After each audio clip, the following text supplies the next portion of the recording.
Olá, vamos falar da sociologia? Uma ciência bem importante no nosso contexto atual e outrora também. Trouxe um novo significado das relações pessoais, das relações até entre países, e hoje continua sendo uma ciência relevante, uma matéria relevante. A sociologia, no contexto atual, ela continua a desempenhar um papel crucial na compreensão das complexidades sociais e das mudanças que afetam a nossa vida cotidiana. Vamos explorar como essa disciplina permanece relevante. A sociologia surgiu como uma resposta à Revolução Industrial e à urbanização no século XIX. Hoje, ela se expandiu para abordar questões contemporâneas como globalização, migração, tecnologia e desigualdade. A sociologia ela investiga entre os indivíduos, grupos e instituições e, no contexto atual, ela analisa as redes sociais, a influência da mídia e as mudanças nas estruturas familiares. A sociologia fornece insights para políticas públicas em áreas como saúde, educação, segurança e meio ambiente. Por exemplo, estudos sociológicos sobre desigualdade de gênero influenciam políticas de igualdade salarial. A globalização trouxe interações culturais intensas. A sociologia ajuda a entender como diferentes culturas se relacionam. Ela explora temas como multiculturalismo, identidade e migração. A sociologia enfrenta desafios, como a rápida mudança tecnológica e as questões ambientais. Estudar esses desafios é fundamental para moldar um futuro mais justo e sustentável. Em suma, em resumo, a sociologia continua a ser uma ferramenta essencial para analisar e interpretar as dinâmicas sociais, contribuindo para uma sociedade mais informada e consciente. A sociologia ela é fundamental para a compreensão e para o raciocínio do dia a dia, nas nossas relações de trabalho, nas nossas relações pessoais, interpessoais e também interdisciplinares. Vamos falar de um dos grandes tripés aí da sociologia, Karl Marx. Karl Marx nasceu em 1818, morreu em 1883, foi um filósofo, economista e sociólogo alemão. Ele é conhecido por sua obra O Capital e pode ser um dos fundadores do socialismo científico. Marx argumentava que as condições materiais de existência eram determinantes na vida em sociedade. Ela via o conflito entre as classes sociais, burguesia e proletariado, como responsável pelas transformações históricas e pela estruturação das sociedades.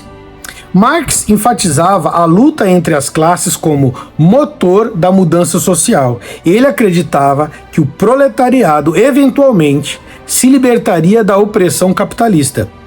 Marx influenciou movimentos operários e revolucionários, promovendo a busca por igualdade e justiça social. Por exemplo, a Revolução Russa de 1917 foi profundamente influenciada por suas ideias. Além disso, as suas análises econômicas e sociais continuam relevantes até hoje. Quem nunca ouviu falar de Marx, né? É um ícone. Émile Durkheim. Émile Durkheim nasceu em 1858, após Marx, né? E morreu em 1917. Foi um sociólogo francês e fundador da Escola Francesa de Sociologia. Ele também tornou a sociologia uma disciplina universitária, olha aí.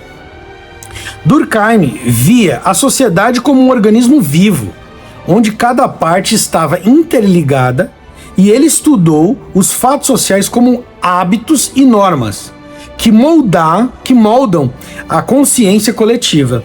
Durkheim argumentava que a sociedade exerce uma coerção, força ali, sobre os indivíduos, moldando o seu comportamento. Por exemplo, o suicídio foi um tema central em sua obra O Suicídio, onde ele analisou as taxas de suicídio em diferentes grupos sociais. Durkheim elevou a sociologia ao status de ciência, veja aí, e enfatizou a importância de estudar os fatos sociais. Suas pesquisas sobre o suicídio e solidariedade social são relevantes até hoje. Olha isso sobre a psicologia. Na psicologia, suas análises sobre os fatores sociais que influenciam o comportamento individual são estudadas. Durkheim classificou 4 tipos de suicídio, cada um com diferentes causas sociais. Resulta da falta, o suicídio egoísta resulta da falta de integração social, quando o indivíduo se sente isolado e desconectado da comunidade. É importante, né? A vida em comunidade, a vida em comum. Suicídio altruísta ocorre quando o indivíduo está excessivamente integrado à sociedade. Veja o contraponto com o anterior. Sacrificando-se por um grupo ou causa, né? Nós temos aí, se podemos falar, o suicídio heróico, por exemplo, né? Para fazer uma paridade, uma equivalência, uma analogia, um kamikaze, por exemplo, que acaba se suicidando, os antigos aí, por um grupo, né? E por uma causa. E outros aí afora, né? O suicídio anômico, relacionado à falta de normas e valores sociais, como em períodos de mudanças rápidas ou crises. Já o suicídio fatalista surge quando o indivíduo se sente excessivamente controlado e oprimido pelas normas sociais. Isso acaba desembocando até em algumas enfermidades, né? Que a psicologia trata com mais detalhe, pois é o seu core, né? O seu núcleo de estudo, né? Os comportamentos, as ações, o ser humano em si. Tem também o outro que faz parte desse tripé da sociologia, Max Weber. Max Weber nasceu já depois de Marx e depois ainda, né? Depois ainda de Marx e depois de Emile Durkheim. Ele nasceu em 1864, morreu em 1920, foi um sociólogo alemão. Ele é conhecido por sua obra A Ética Protestante e o Espírito do Capitalismo. Weber desenvolveu um conceito de tipos de ideias, olha só, modelos abstratos para entender fenômenos sociais. Weber sistematizou o pensamento sociológico e influenciou estudos sobre organização social, política e religião. Veja que nesse bojo aí são coisas fundamentais nos dias de hoje e parece que sempre foram, né? Viver em sociedade, a política e a religião. Weber enfatizou a importância da ação social como base para entender a sociedade.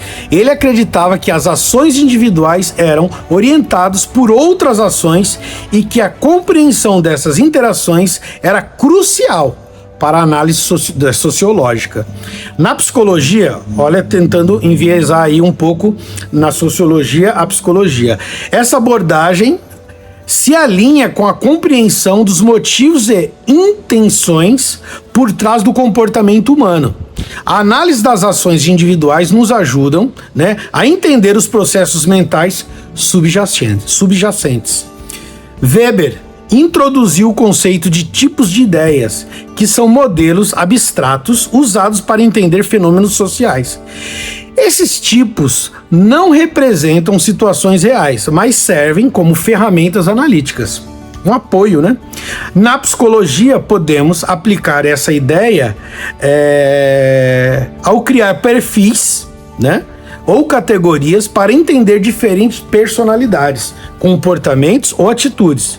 Por exemplo, estudar traços de personalidade. Os psicólogos podem usar tipos de ideias para classificar características específicas. Claro que a psicologia, quando faz isso, ela faz com mais detalhe, com mais especialidade, mais acuradamente, né? Entra nas nuances, nas minudências disto. Uma das obras mais famosas de Weber é A Ética Protestante e o Espírito do Capitalismo, como falamos minutos atrás.